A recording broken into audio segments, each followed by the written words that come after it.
Bien, nos habíamos quedado entonces con la huelga de los obreros tipográficos en 1878. Bueno, algunas cosas para señalar, sí, que además de ser la primera huelga organizada por un sindicato, nosotros tenemos que tener presente el por qué se lleva a cabo. Nosotros pensemos que en ese momento, digamos, tenemos un par de cosas puntuales para señalar. La primera es, el primer reclamo es en torno al salario, ¿sí? Piensen que en ese momento el pago por el trabajo, ya sea la actividad que se realice, era realmente muy malo, ¿sí? Realmente muy malo. Y sumado al bajo salario tenemos que sumarle la extensión de la jornada laboral. En ese momento, con mucha suerte, nosotros estamos hablando de jornadas laborales de 12 horas, ¿sí? Lo que hoy nos parece excesivo, abusivo, en ese momento, digamos, podríamos decir que era común, una moneda corriente. Estos dos reclamos son los que motorizan la huelga del sindicato de tipógrafos, ¿sí? De los obreros tipográficos.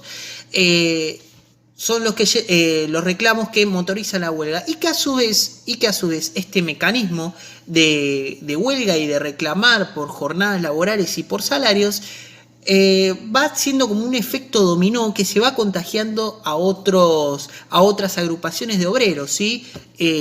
A los yeseros, a los albañiles, a los carteros, ¿sí? Esto solamente por poner un ejemplo.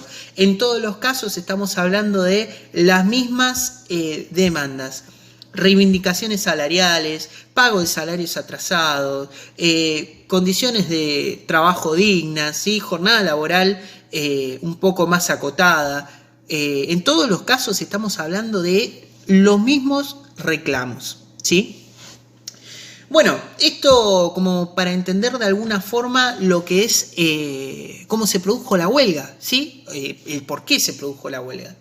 Creo que podemos destacar también algunas cosas puntuales de esta década del 1880, 90, ¿sí? De finales del siglo XIX. Hay algunas cosas que podemos destacar, como por ejemplo, más allá, ¿no? de la realización de la huelga, hay algunos datos que podemos destacar, como por ejemplo, que es durante esta época que se produce el mayor ingreso de inmigrantes a nuestro país, y que es entre 1880 y 1900 que se fundan la mayor cantidad de gremios, por ejemplo, por poner un ejemplo, el de los panaderos, ¿sí?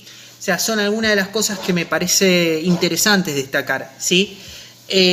Bueno, todo esto, como les digo, va aparejado de un mayor crecimiento de la economía, ¿sí? De también un mayor desarrollo de lo que es la actividad fabril, la industria, ¿sí? Aunque sigue siendo mínima, seguimos siendo un país agroexportador que vende productos primarios al mundo y compra manufacturas, ¿sí? No cambia la condición de la Argentina. La condición de la Argentina sigue siendo la misma. Bueno, como les digo, entonces la situación del obrero para ese momento, ¿sí? Era realmente mala. Realmente mala. Pensemos que los reclamos se agrupan en jornadas laborales de 8 horas, prohibición del trabajo a destajo. ¿A qué me refiero con trabajo a destajo?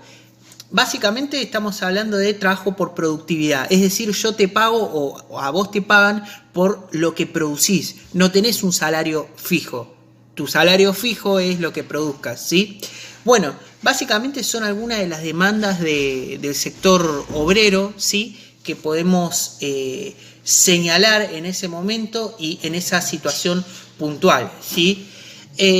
A su vez, una vez conformada, digamos, de alguna forma que se comienzan a conformar los sindicatos obreros, ¿sí?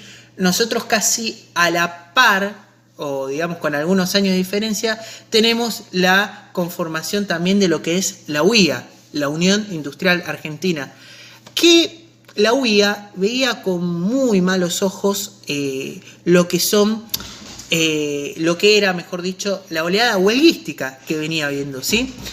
Podemos situar hasta casi como antagónicos, ¿no? A la UIA por un lado y a la organización de obreros por otro lado.